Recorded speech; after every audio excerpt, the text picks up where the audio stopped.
Hey Sander. Hello, Joey. Nice to meet you and see you again. Well, Yeah, meet you. We've already met, but yeah, yeah. but it's Hi. been a long, long time, so I can imagine why you think that. Yes, I think it's been over a couple of years actually. I think so. I was actually a while ago. I was searching my name on SoundCloud, and Hmm. then one of the first things that pop up is the audio recording of our interview back then. I think it was somewhere around 2017 because I kind of remember I was 17. in my prior office. I think 2017 or 18, something like that. Long time. Holy shit! Well, Yeah. a lot has happened definitely in between. Yes. But yeah, I didn't expect it to be so long. I thought it was like 3 years maybe. Could be. Yeah, but yeah, since even the pandemic has been almost 3 years ago, time flies. It's crazy It how definitely does. Yes. crazy how the things go. So, how have you been since then? Pretty good, actually. I think the So, last time we spoke, you kind of just got started with, yeah, in Dutch it's called the dance advocaat. In English, it's the dance lawyer, I guess. I think that that's already a long time ago because I started the Dance Advocate in 2015. Okay. So it must have been past that. It Oh yeah. was basically something because I noticed that in the world of law and lawyers, there's a big gap between what's going on in the studio life Hmm. and as a DJ and party organizer myself, it's more easy to talk the same talk that creatives use instead of the typical lawyer talk. And I just try to bridge the gap. And that's why I started the Dance Advocate in 2015. Yeah. But that, yeah, from that point on, it really took off. I started my own company in 2017, and the newest venture is called Backstage Legal, and that Hmm. is a legal collective for lawyers and attorneys at law that are actually from the creative industry themselves. Meaning, Okay. so everybody is doing law, but they also have a career in the creative industry. So we got a guy who's also a rapper and a comedian, and Really? he used to be a radio DJ. We got a producer and a bass player from a quite famous Dutch band, who's still producing a lot of film music. We got a lawyer who was also a shareholder within an event company. He had a podcast studio, and he's also DJing now and then. And yeah, I'm still DJing as well. Oh, nice. It's such a unique combination because you wouldn't necessarily put lawyers behind the decks. I would say like it's a weird image. Yeah, I know because lawyers used to have kind of a dull image, Yeah. and that's why this is quite unique. Is that I was able to find people that had the same passion for music and the creative industry as I have, and we're all entrepreneurs. So it's an office without employees, Hmm. and I really like the vibe within that. So if we want to do something together in regard of like a workshop or a partnership with a freelance platform, you roll it out, and it's not because you have to as an employee, but it's because you want to as an entrepreneur. Yeah. And that's really nice. So we're all independent, working together if it's necessary or if it's useful or if it's fun. But we each also do our own thing, and we can combine it with our work in the creative industry. So that's really nice. I'm really happy how it's going. Yeah. So it's called Backstage Legal, and yeah, it's already our uh, going into the second year. Okay. So you started full in the pandemic. Yes. Yeah, we started full in the pandemic. I recall our photo shoot was still kind of like in the beginning. We had a like photo and video shoot in empty clubs.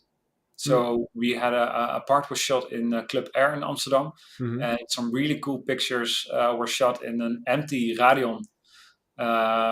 Yeah, that was full in the pandemic. Yeah. I think especially at that point of time, everybody was on his own island, like literally and figuratively Yeah. sitting at home by themselves doing the work. And I always thought, what if I could connect people who are doing their own work? And part of our work is like reading and thinking and being in our own heads.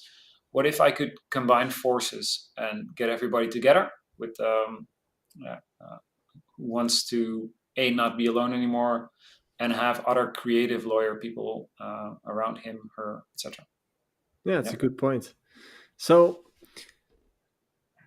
what is it that you exactly do for artists? Because I think for most people who are listening or watching right now, they've heard of lawyers. I think they have a maybe even a bad image for most people Yeah. because they're connected to bad things. Obviously, as in you no, but normally in most cases you only come in contact with lawyers if shit hits a fan, right?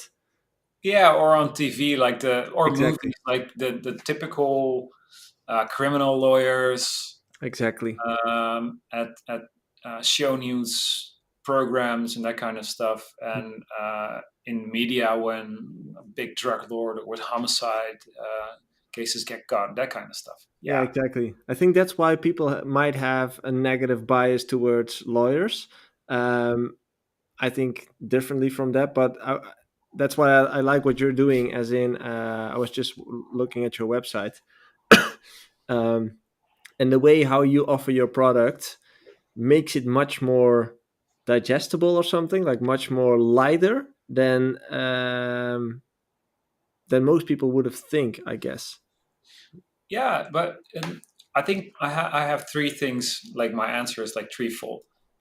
I didn't start my life as a lawyer. I started Hmm. my life, and especially my career in the music industry, as a 6-year-old kid making mixtapes of Gabber music and music from TV. And then I started mixing CDs and like making year mixes. And then I started throwing parties. And then I started DJing more and more and more and more. And then I graduated from law school. And then I DJed more and more and more and more. And I DJed on events like Burning Man and Zwarte Cross and Familiar Forest. And then I became a lawyer. Huh. And I used to do a lot of stuff with art. I used to have my own fashion label, but that was all before I became a lawyer. Mm. Um, I think the second thing is, and that's what I've already mentioned in the beginning, if you speak the same language, it's easier to connect. True. I didn't like the old type of law myself. I didn't like the old school law firms. I didn't particularly like wearing a suit to work. I mean, I do like wearing suits, but if you go like to a fancy party, a suit is a uniform. Just as police officers have a uniform, it serves a function. Yeah. And wearing a suit in the creative industry does not serve the function you want. It creates a distance Hmm. instead of wearing my normal clothes like now, like other people do. Yeah. Um, Maybe that's the best word to describe it. How people feel towards lawyers, as in how artists feel towards lawyers. It's yeah, distance. I know. I Yeah. understand because a lot of them use very difficult language and they fail to explain it in practical terms. So, not even normal people language, but studio people language, or stage people language, or performance people language, or Yeah. anything. So, and the third thing is, I think that the knowledge of the law and what I think artists and performers or labels and managers, etc., should know to progress their career in that respect is it's always very dull and very difficult. It's written from the lawyer to the reader instead of the other way around. Like, what does the reader need to know in my perspective, and what way of communication can I use Yeah. to have a maximum effect? And I think that little step is something that people forget if they're like if they went to law school without a purpose, or if they like got sucked into the more traditional um, type of lawyer Yeah. and law firm. And I wanted to do that differently because I used to work at those kind of law firms. No, wait, I used to work at law firms that were kind of like that. That's what I should say. Yeah. And that didn't feel right for me. And I noticed that a lot of my clients were also like a little bit hesitant to continue that relationship while they did not really felt heard or seen and had to pay quite high fees and didn't get the response they got. There was no like client onboarding. Nobody really thought about user experience, so to say. And that's why I started my own company. And Yeah. I've always been super interested. For example, if you get signed into like a new online web service, like how they treat you and how they walk you through the process and how they do everything in order for you to use the services to the best of their abilities, but also to just give transparency and an understandable oversight of what's going on. And that's what I'd like to do different. Yeah, and I think you are doing it different. As in, yeah, as I just mentioned, I was watching your website. It instantly feels different. It feels more modern, more, yeah, connective. As in, me as a creative, yeah, it didn't feel like a lawyer page to me. It felt like, oh, there's something valuable here to get. Let's see what it is. That's a Uh, nice compliment. Thank you. yeah, thanks. Oh, well, thanks. Happy to say it. What I also noticed is that you offer different types of packages, and Yes. one of them stood out to me, which I think is a great one. I'm not sure it happens more often in lawyer land, but like the subscription thing, is that something that happens more often, or? It does happen now and then, but I use it for some clients, and as you said in the beginning, for most people, a lawyer comes into play when shit hits the fan. Hmm. And I would like to be the legal partner that helps you in the beginning to avoid any shit hitting any fan. Yeah. So if you have to fix stuff afterwards, it's usually under stress, emotions, and will probably cost you a little bit more because you have to fix something from the past. And you have to dive deep into what really happened, what were the agreements, who defaulted, what did you do about it. And if you can avoid that, I think that gives ease of mind. I think Hmm. that's an important thing, and it's easier to like kind of give a little nudge when something new happens. Hmm.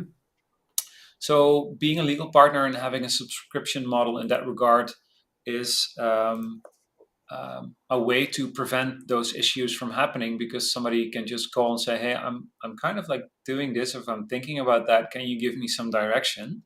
And Hmm. that is before I have to look into deep dive into contracts. So it's Yeah. an easy way for me to say, well, no, just go ahead, or think about this or this, or this is more like a business call Yeah. instead of a legal call. And yeah, I try to help in that way. Hmm. But not too many people use it because they still have the idea of, I'm going to a lawyer if I need contracts, or I'm going to a lawyer if something happened. Yeah. So, and yeah, I use it for some clients. And What type of client would be the one who's interested in the subscription model? Like a more successful one who already is at the level where you do have to deal with labels or managers, or?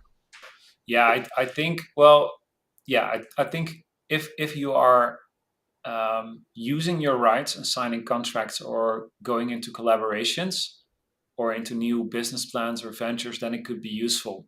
Mhm. Um, and that all starts with getting the idea of what your rights are. So I have this mantra that if you are aware of your rights, you can sign smarter deals. If you sign smarter deals, you will have less risk and more income. Less risk and more income creates more freedom. More freedom is more creativity, and more creativity leads to more work. Mhm. That is a way how you can get into a positive spiral upwards. And so that starts in knowing what your rights are. So what I usually do at a first meeting with a client, I just get a big piece of paper and I start drawing. So who are the people and who are the companies you are working with? And then you'll see the connections, like the line between 1 and 2, and then you see what rights are involved. And if you get an oversight of that, um, and there are multiple players in the game, then and there you can see the money streams, like follow the money where it goes to, and if you add it up, you can see whether it might be beneficial to have a different entity, like a limited liability company or a besloten vennootschap, or a BV in Dutch. Yeah. Um, but that you need an oversight for that, and to create that oversight and to check up whether actions you take or plans you have might affect the entire blueprint of your company, that might be a good idea to call. But Mhm. it can also be, if you sign a lot of if you sign a lot of featuring deals, or if you sign track by track publishing deals with minor differences, and you just want to ask a quick question about it without me studying the entire contract, then it might be a good idea to do that. Yeah. Yeah. And would you say creative people are not necessarily the best when it comes down to defending their rights? I know. I think the problem is not with defending the rights. Um, I think it starts with that awareness, and I do understand that if you want to create music or art or anything, that you do not like the paperwork part. Hmm. Like for me as a lawyer, I don't like to do the tax part, so I hire an accountant that's Yeah. really good and does my taxes. But I do want to understand it, because if I don't understand it, then I do not know if it's optimized, and I want to learn to understand it. So I want advice from my accountant whether to make my financial game smarter. And with a lot of artists, I see that they're not really interested in it, because like if you look at the underground, it's not so much done to get into the business part of music. Hmm.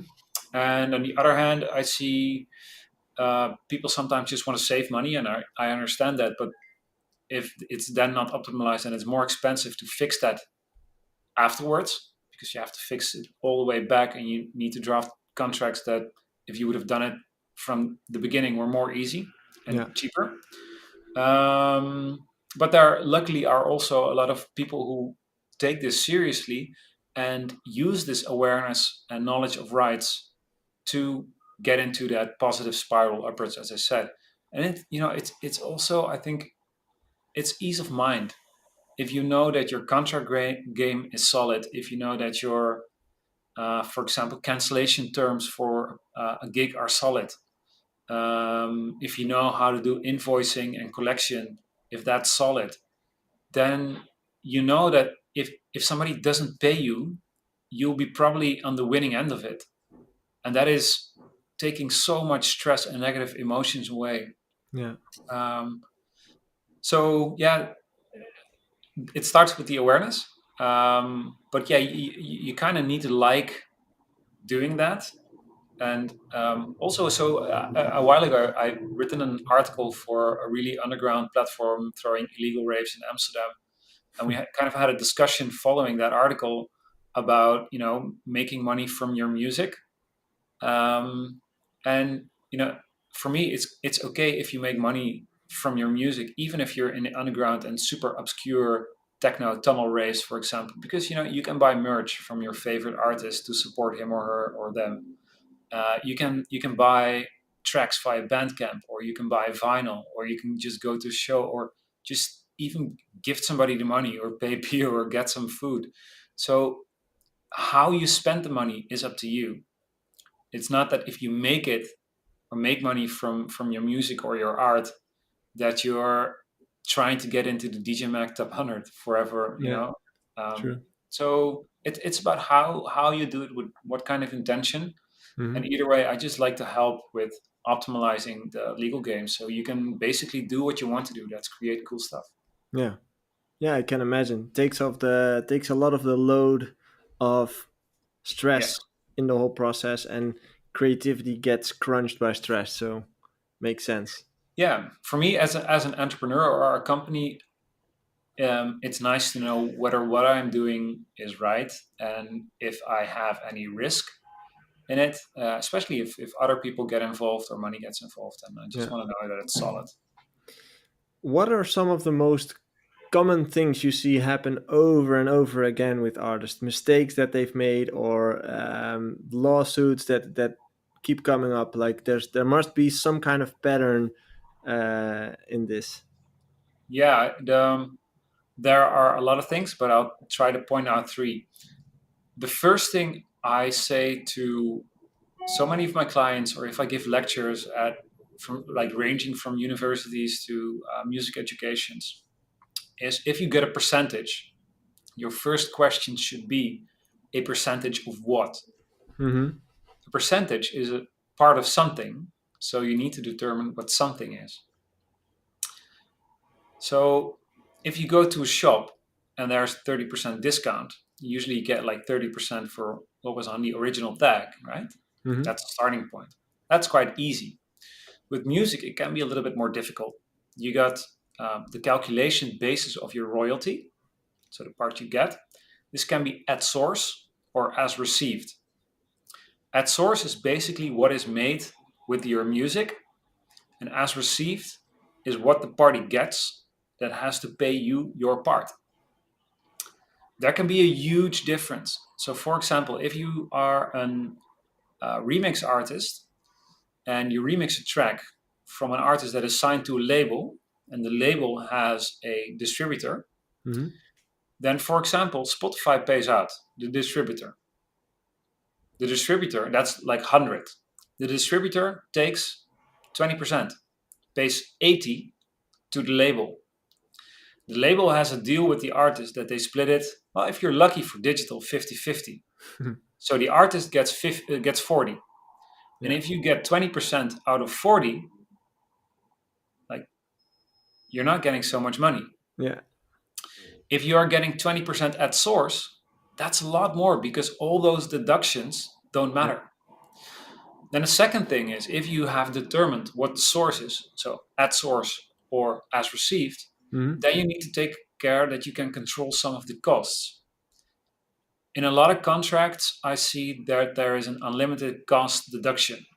This is probably not really legal right now in the Netherlands and most European countries. Hmm. I make a quick reference to the Martin Garrix case. They're still fighting about whether contract clauses were um, unreasonable or not. Is that But still probably going on? yes, it's still going on. So Oh. I'll get into that a little bit later. Remind me of it. Yeah. But yeah, we're talking about the cost deduction. So if you have to pay for everything that a label or the artist you made a remix for wants to do with your remix, artwork, video clips, etc., then all the risk is with you. You will probably have no master rights, and your royalty percentage will be reduced by all those things and all those fees that are taken off. Yeah. So that is one. I think two is that No, that was still. two. Sorry. That was already two. Yeah, that was already. I think that was already two. I think in the contracts, a lot of arguments there to push something through, like a clause, is because it's always been like this in the music industry. Hmm.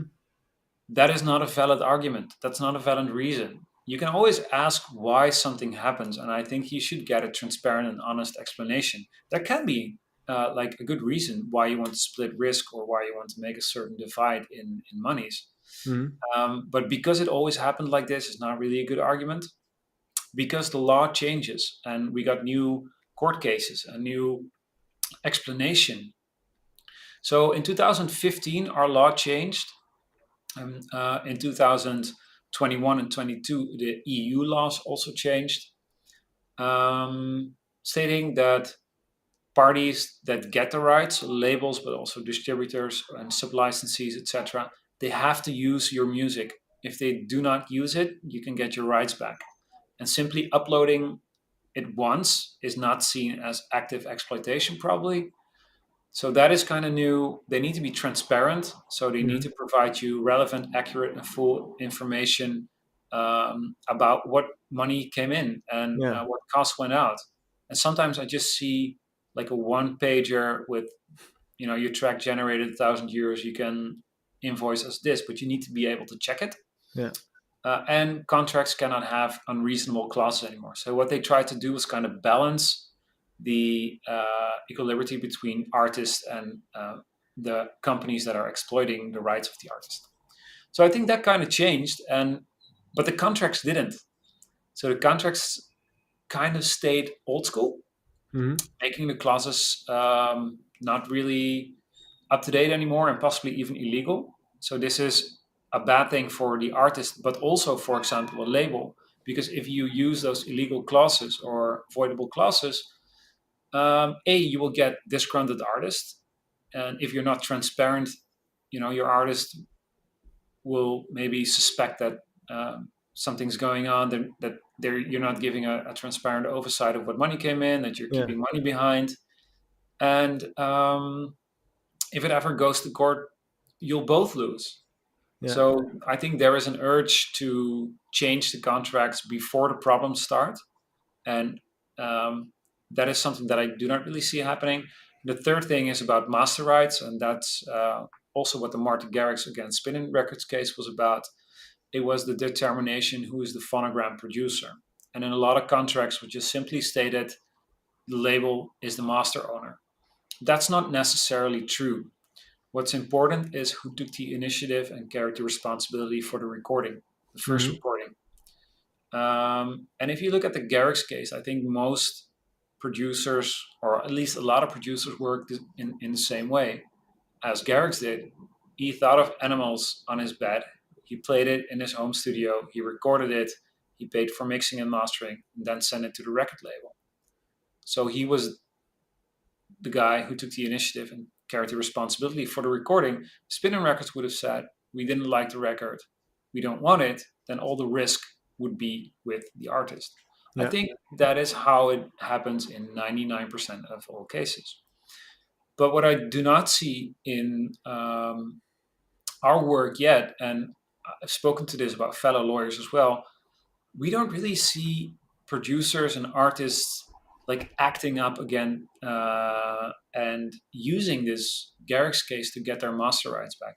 And again, every situation is different, but we would have expected so much more like traffic and action in this regard. It's like a sleeping giant. But One of my does it mean that, let's say I have about, I don't know, 50 tracks signed in my life. hmm I'm guessing most of them I've signed away my rights because I was young. I had no idea. I just signed the contract, and the label is the rights owner at this point. Does that mean that by now I can go to them and say, "Hey, but I've been the person who took initiative of the record"? Well, it like comes together in the whole spectrum of what happened in that case. So there was a lot more going on there. But if they're not actively exploiting your tracks, So that that would be also in hindsight, as in the new law is also yeah, it does. It's also for all the deals that have been made before 2021. yeah. So yes, definitely before 2021. Hmm. This law in the Netherlands was 2015 already, but The one of um, if they don't exploit it, yeah, if that they was don't use it. yes, and actually it was already in our law, and it's already in most legal systems that if you give somebody else an assignment to promote and exploit your music and they don't, you can just send them a notice of default Hmm. for as far as they can still fix it. If they don't fix it, you terminate the agreement, you get your rights back. And most collective rights organizations also have a possibility for this. That's good to know. But now it's also in our copyright law and it's made more specific. But there are at least three ways if somebody else doesn't use your music to get your rights back.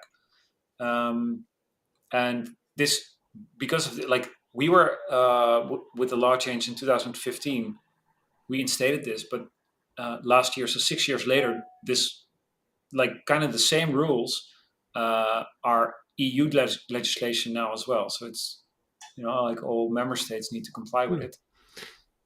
But And, yeah, and- it's an interesting way to possibly get your master rights back because well, in the Netherlands you get 50% of SENA income from it. yeah. And when Um, you say the label has to use your track, do you mean like license it out to gaming or to TV or whatever? yeah, or at least try. They need to actively do something with it. If they, I think even an in-house compilation could count as such. Yeah. That's why I'm always a little bit wary that in contracts, you need to be really clear if that is exploitation and if that's their main game plan. Yeah.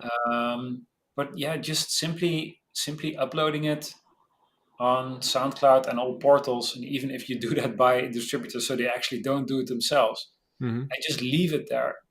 That's probably like most probably not active exploitation. There are not any court cases about this subject yet, but like all things point toward that Yeah. standpoint. Yeah. And what if the label released your song 2 years ago, actively pushed it at back then, yeah. And now 2 years later, they've kind of let it go for like 1.5 years. Yeah, I mean, that is a kind of a short term, but if you have the feeling that there are possibilities and they're not doing it, they're not using their, well, if it's an exclusive right, for example, they're not using their exclusive right, and you do see possibilities, then you could send them a notice. And I think 1 year, 1.5 year, Let's say is 5 years. 5 years, definitely, Yeah. definitely. Yeah, they cannot really fix it for the past, but if it's been going on for a really long time, um, or for example, the same goes with publishing rights. If you see sometimes that a publisher and a record label are connected, and if the record label is releasing the track, this is not the activity of the publisher anymore, Yeah. because publishing is about the copyright, about what I always say is the theory of the music. It's a song before it's sung. It's a tune before it's played. It's like on paper or in your computer, the composition or lyrics. Mhm. So the theory, as soon as you start to perform it and to record it, that's what we can hear. That's what we understand from music. Those are other rights. Mm. So those are neighboring rights, and those are the rights that you sign away to a label, for example, and um, that's what we can hear, what we can sell. Mm. And a copyright, yeah, that also needs active exploitation. Could be in syncs, could be in sheet music. You don't see that really happening with electronic music, but it could No. still happen. But those are syncs and all kind of other collaborations, remixes, etc. Wow. I didn't notice like that the new law kicked in, and nobody really I know. communicated it. Maybe Buma Stemra did. I don't know. Yeah, I think a lot of people did write about it because this was really something new, Yeah. and it really, there was an online questionnaire for artists and for people who had a stake in this, and but those kind of things only reach a small group, and yeah, that's a little bit the problem, I think. Hmm. That there is a big gap. I mean, I try to bridge it, and there are a lot of my colleagues try to bridge it, but still, it's not common knowledge. It's Yeah. still not common knowledge how this works, how to get your rights back, what the new law. I mean, it's like over 7 years now in the Netherlands, right? Exactly. So it's not that new anymore. And the Garrix case has been going on since I think 2017. Yeah, something like that. Yeah. And they're still, they're set about the master right part, but they're still litigating about unreasonable clauses. Mm. But we had a lot of insights from that case, and wow, it's been quiet um, in that regard for years now, I think. Yeah. Yeah. For So about.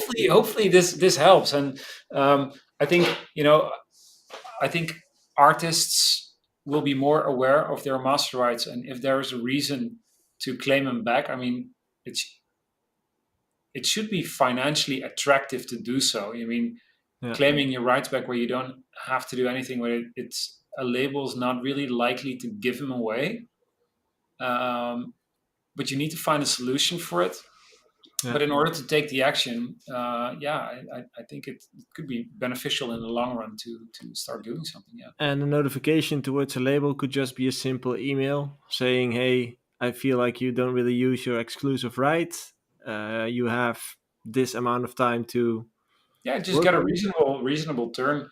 Yeah. Um, if you Google a notice of default or your Dutch or whatever translation of that, then you can kind of see how the system works. A lot of people write about it, um, and yeah, if it can still be fixed, then you can send this notice of default, and if they don't act up within a reasonable term, then you could terminate the contract, whole Okay. or in part, if that's beneficial to you. Hmm. But it can also be we're really talking into like a conflict way of handling the system, Yeah. renegotiating your deal or seeing whether you can actually enlarge the cake and get a win-win situation. Yeah. That might also be a very good option to do it, because then you skip all the litigation and fighting and legal costs and that kind of stuff. Yeah. And at the end of the process, you probably still like each other.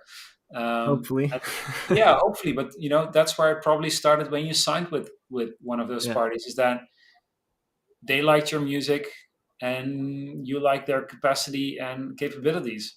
Mhm. And sometimes things get a little gray, dull, or dark, and maybe it's good to dust that off again.